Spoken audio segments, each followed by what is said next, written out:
A ver, ¿cómo se le puede señalar un error a alguien? O pedirle un cambio, sin que se genere resentimiento o se ponga a la defensiva. Es una de esas preguntas universales, ¿verdad? Uf, es el nudo gordiano de la comunicación humana. Decir una verdad incómoda sin que la otra persona levante un muro. Es increíblemente difícil. Y la mayoría, por instinto, lo hacemos fatal. Exacto. Pues hoy vamos a examinar a fondo una técnica de comunicación que, a primera vista, parece de sentido común, pero cuya ejecución es un verdadero arte. La idea central es que siempre es más fácil escuchar una crítica después de haber recibido un elogio sincero. Tenemos un material fascinante que se apoya en anécdotas históricas y casos prácticos. Y nuestra misión aquí es desentrañar la psicología que hay detrás. No se trata de aprender una fórmula mágica, sino de entender por qué funciona. Y vamos a ver cómo figuras como Abraham Lincoln o gerentes en situaciones límite la han aplicado con un éxito que parece casi inverosímil. Vale, vamos a desgranar esto. La primera idea que proponen las fuentes es una analogía que me ha parecido brillante. Comparan este método con el trabajo de un dentista. Lo fascinante aquí es esa comparación, sí. Antes de empezar a taladrar, el dentista usa novocaína. Claro. No porque el trabajo no sea necesario, sino porque sabe que será doloroso. La alabanza sincera, y la palabra sincera es absolutamente clave, actúa como esa novocaína psicológica. Me encanta la idea de novocaína psicológica. Insensibiliza a la persona ante el dolor de la crítica, haciendo que sea mucho más receptiva. Porque no elimina el problema, pero sí el dolor agudo inicial que provoca el rechazo. Ese es el punto. Así que la regla fundamental que vamos a explorar es esta. Empiece con elogio y aprecio sincero. Y vamos a ver cómo se manifiesta este principio en situaciones de máxima presión. Empecemos con un caso rápido pero muy revelador, casi cómico. Nos vamos a la Casa Blanca con Calvin Coolidge, un presidente conocido como Silent Cal. Cal el silencioso, un hombre de poquísimas palabras. Poquísimas. Pues un día se acerca a su secretaria y le dice: «Lindo vestido lleva usted esta mañana, señorita. La hace aún más atractiva».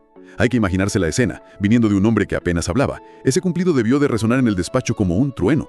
La sorpresa tuvo que ser mayúscula. Totalmente. Las fuentes dicen que la secretaria se sonrojó, completamente descolocada, e inmediatamente después, Coolidge remata. A ver. No se acalore. Lo he dicho solamente para que se sintiera contenta. En adelante, desearía que tuviera algo más de cuidado con la puntuación. Es casi una caricatura del método, pero la psicología es perfecta. Sí, ¿verdad? El elogio inesperado, sobre todo de alguien que no los prodiga, te desarma por completo.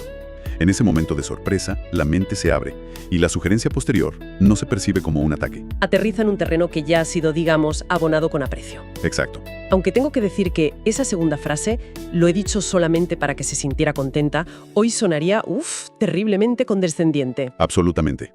Hoy sería un desastre. Es un producto de su tiempo. Hoy un líder hábil se saltaría esa justificación. El punto no es la ejecución un poco torpe de Coolidge, sino el principio. El elogio abrió una puerta que de otro modo habría estado cerrada. Entendido. Es el contexto lo que le da credibilidad. Pasemos a un caso más complejo, con mucho más en juego. Campaña presidencial de William McKinley, 1896.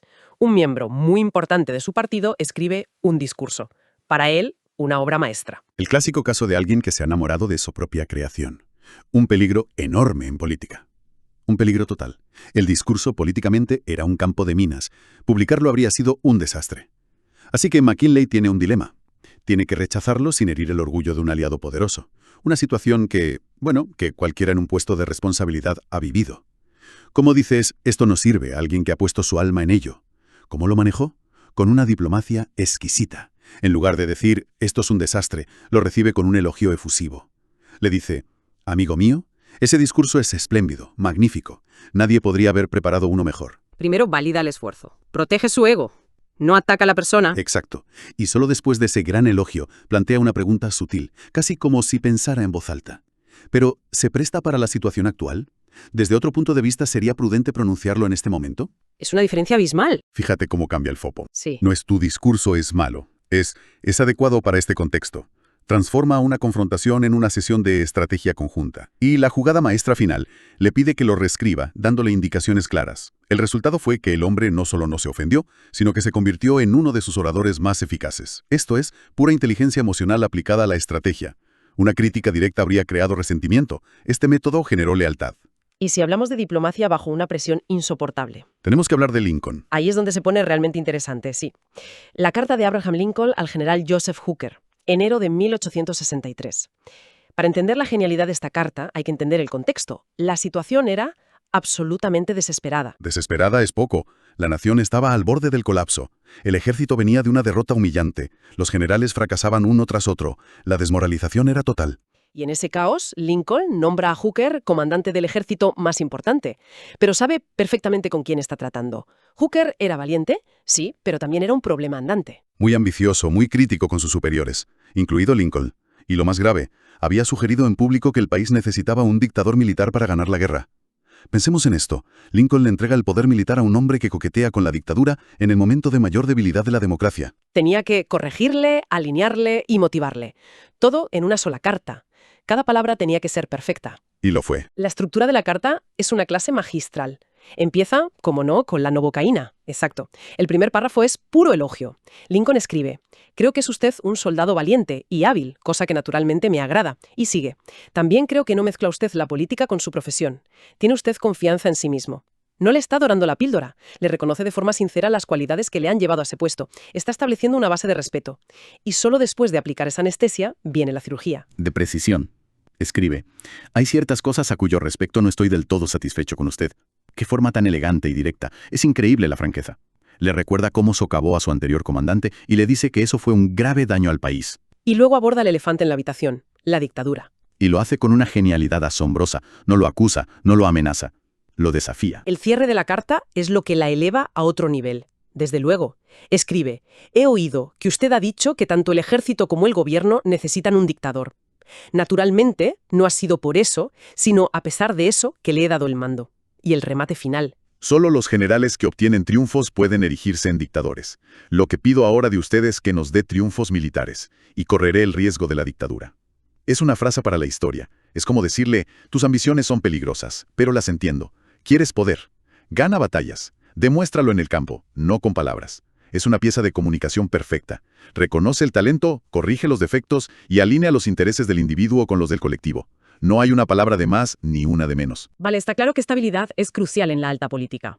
Pero, ¿qué significa todo esto en el día a día? ¿Funciona esta filosofía fuera de la Casa Blanca? ¿En los negocios, por ejemplo? Totalmente. De hecho, es ahí donde su poder se vuelve aún más evidente. Las fuentes nos presentan el caso de W.P. Gow de la Dovich Work Company. Una historia fascinante. Su empresa está construyendo un gran edificio. Tienen una fecha de entrega fija con penalizaciones millonarias por cada día de retraso. Y de repente, el subcontratista de los adornos de bronce les dice que no llega a tiempo. Eso es un desastre absoluto. Un marrón. Significa que toda la obra se paraliza. La reacción instintiva de cualquiera sería coger el teléfono y... gritar, amenazar. La confrontación. Claro, pero Gaff hizo todo lo contrario. Lo enviaron a Nueva York para hablar cara a cara con el presidente de la subcontrata. Entra en el despacho, un ambiente que se presume hostil, y su primera frase. ¿Cuál fue? No tiene nada que ver con el contrato. Mira al hombre y le dice: ¿sabe usted que es la única persona en Brooklyn con ese apellido? Buah, es una jugada maestra. Totalmente. Desvía por completo la conversación del problema a algo personal y halagador. Rompe el guión que el otro tenía en la cabeza. Y a partir de ahí, la conversación fluye.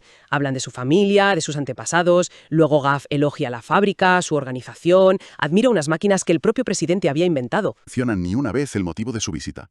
Al final, es el propio presidente quien saca el tema. Le dice: ahora a lo que tenemos que hacer.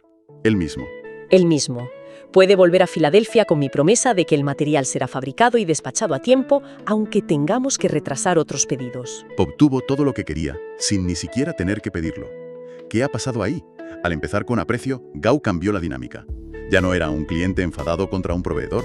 Eran dos hombres de negocios que se respetan, y uno de ellos tiene un problema que el otro, ahora, quiere resolver. Y para llevarlo a un entorno más cotidiano, el caso de Dorothy Rudlewski, gerente en una cooperativa de crédito. Es un ejemplo de manual. A ver, tienen una nueva cajera. Excelente con los clientes, amable, rápida, pero tiene un problema grave. Es muy lenta haciendo el balance de su caja al final del día, y esto retrasa a todo el equipo. El clásico problema de rendimiento. Una persona con grandes fortalezas y una debilidad muy específica que afecta a los demás. ¿La solución fácil? La reprenda o el despido. De hecho, el jefe de cajeros ya la quiere despedir. Pero Dorothy interviene. Llama a la empleada a su despacho y en lugar de empezar con la queja, la felicita. La novocaína. Exacto. Le dice lo mucho que valora su amabilidad, lo bien que maneja las transacciones y le dice explícitamente que confía en ella. Le está recordando que es una empleada valiosa antes de tocar el punto débil. Justo después, con la empleada sintiéndose valorada, le sugiere: ¿por qué no revisamos juntas el procedimiento del balance? Seguro que podemos encontrar una forma más rápida. La clave es que la cajera, al no estar a la defensiva, se abre por completo a aprender. Y el problema desaparece. Domina la tarea rápidamente. El elogio inicial no fue un truco, fue un reconocimiento de su valor real. Y eso le dio la confianza para superar su debilidad. Esa es la diferencia entre liderar y simplemente dar órdenes. No se trata de ignorar el problema, sino de crear las condiciones psicológicas para que la persona quiera y pueda resolverlo. Así que ya sea Lincoln en medio de una guerra, un constructor ante un plazo imposible o una gerente con una empleada, el principio es exactamente el mismo. Empezar con un elogio y un aprecio sincero no es solo amabilidad, es una herramienta de comunicación increíblemente eficaz.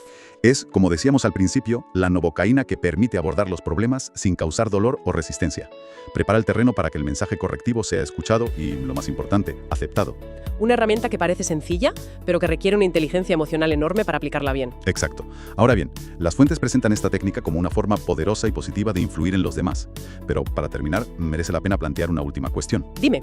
Hemos visto cómo funciona desde el punto de vista de quien la aplica, pero ¿qué ocurre desde la perspectiva de quien recibe este tipo de comunicación? Es un buen punto, porque a veces se puede notar la técnica. Esa es la clave. Es siempre efectivo, o hay momentos en que este método, el famoso sándwich de la crítica, puede percibirse como una fórmula predecible y por tanto poco sincera. Claro, que se vea el truco. Exacto. ¿Cómo distingue una persona la sinceridad de la mera táctica? Y sobre todo, ¿qué impacto tiene esa distinción en la confianza a largo plazo en un líder, un compañero o incluso en una pareja?